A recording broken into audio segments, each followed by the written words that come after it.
চোখের পলকেই মনে হচ্ছে সময় চলে যাচ্ছে। একটি শুক্রবার পার হয়ে আরেকটি শুক্রবার আসতে মনে হয় সময়ই লাগে না। তো আজকেও বিকেলবেলা আমরা বের হয়েছিলাম, আমার সাথে ছিল নহিন। আমরা যাচ্ছিলাম আজকেও টিবাদে। যেহেতু রাজশাহীতে প্রচন্ড পরিমাণে গরম পড়ছে, তো বিকেলবেলা একটু নদীর ধারে গেলে অনেক বেশি শান্তি লাগে। তাই আমরা শর্টকাট ওয়ে ধরে একটা গলির মধ্যে দিয়ে যাচ্ছিলাম। যেহেতু আমরা টিবাদে গেলে হেঁটে হেঁটেই যাই, রিক্সাতে যাই না, রিক্সা ভাড়াটা অনেক বেশি। আর যেহেতু হেঁটে যাওয়াটা স্বাস্থ্যের জন্য ভালো, সো আমি হাঁটাটাকেই বেশি প্রায়োরিটি দিই। তো যাই হোক, আমরা যাচ্ছিলাম ভাটাপাড়া থেকে রাজশাহী ডায়াবেটিক্স নার্সিং কলেজের পেছন দিক দিয়ে।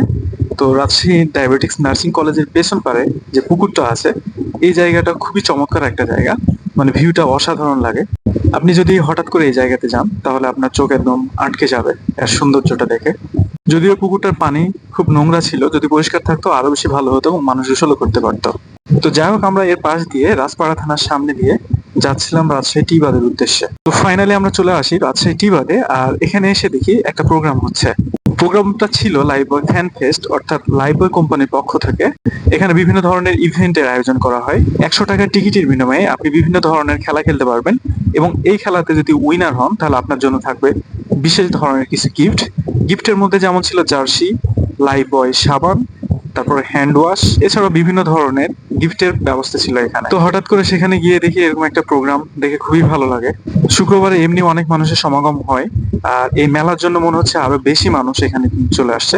দেখছেন সময় টিভির নিউজ রিপোর্টার এখানে ইন্টারভিউ। তো আমরাও ঘুরে ঘুরে দেখতে থাকি পুরো ইভেন্টটা আসলে কোথায় কি ধরনের খেলার আয়োজন করা হয়েছে।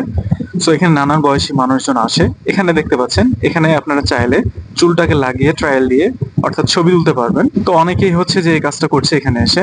কয়েক ধরনের রঙের চুল সেখানে রাখা আছে এবং আপনি মাথায় সেট করে ছবি তুলতে পারবেন। তো যাই হোক, আমার হঠাৎ করে চোখ আটকে যায় এমডি ফিজকে দেখে, যে বাংলাদেশে কিন্তু খুবই ফেমাস একজন ব্লগার, এবং তার সাথে দেখি আরো দুইজন ব্লগার আছে, এবং সেই সাথে আমি আরো একজন ভাইকে দেখি। আমি দেখে আসলে খুবই হতভম্ব হয়ে যাই।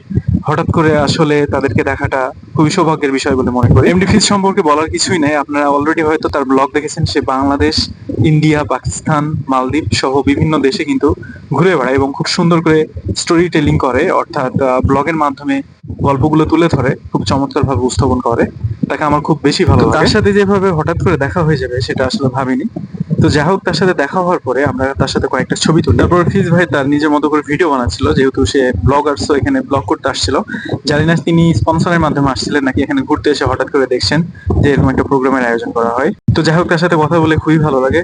তিনি খুবই ফ্রেন্ডলি ছিলেন, খুবই সাদামাটা একজন মানুষ, যে জিনিসটা আমার কাছে সব থেকে বেশি ভালো লাগে। মেলায় ঘুরতে এসে অনেকে আমার মতো অবাক হয়েছে যে হঠাৎ করে ফিজের সাথে দেখা।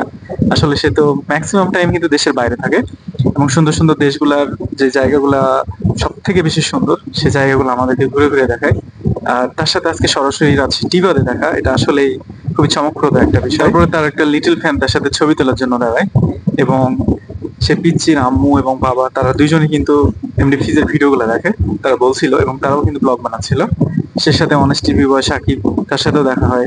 তারপরে রিদওয়ান ভাইয়ের সাথেও দেখা হয়, যিনি ফানি ভিডিও বা ফানি কন্টেন্ট তৈরি করেন। মানে ভাইয়ের ভিডিও গুলো খুবই অসাধারণ হয়। তো তাদের সাথে দেখা করে তারপর আমরা চলে যাই নদীর ধারে। আর নদীর ধারে সেদিন একটু বাতাস ছিল, তো সেখানে গিয়ে একটু ভালো লাগছিল আর কি। আর চারিদিকে দেখতে পাচ্ছেন বিভিন্ন ধরনের যে খেলাধুলার আয়োজন করা হয়েছে। খেলাধুলাতে মানুষ পার্টিসিপেট করেছে, কেউ নদীর ধারে বসে আছে, কেউ বাদাম খাচ্ছে। আর এখানে ফিজ ভাই ইন্টারভিউ দিচ্ছিল এবং তার নিজের ভিডিও বানাচ্ছিল।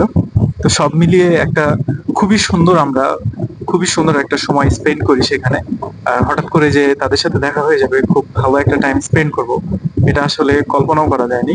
হ্যাঁ, তো মাঝে মাঝে দেখা যাচ্ছে যে রাজশাহী যে পর্যটন স্পট গুলো আছে সেই জায়গাগুলোতে গেলে এই ধরনের প্রোগ্রাম গুলো কিন্তু দেখা যায়। বেসিক্যালি টিবাতে এই ধরনের প্রোগ্রাম হতো না, রিসেন্টলি এই ধরনের প্রোগ্রাম গুলো হচ্ছে। এই ধরনের প্রোগ্রাম গুলো মূলত মুক্ত মঞ্চের দিকে হয়। তারপর এখানে রিদন ভাইয়ের সাথে সবাই মিলে গোল বলে চিল্লায় ওঠে।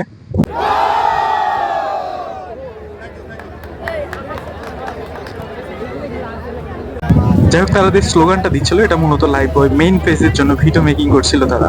যাই হোক, আমরা সেখানে কয়েক ঘন্টা ভালো একটা সময় কাটিয়ে রুমের দিকে রওনা করি। তো দেখা হচ্ছে নতুন কোনো ভিডিওতে, নতুন কোনো জায়গায়।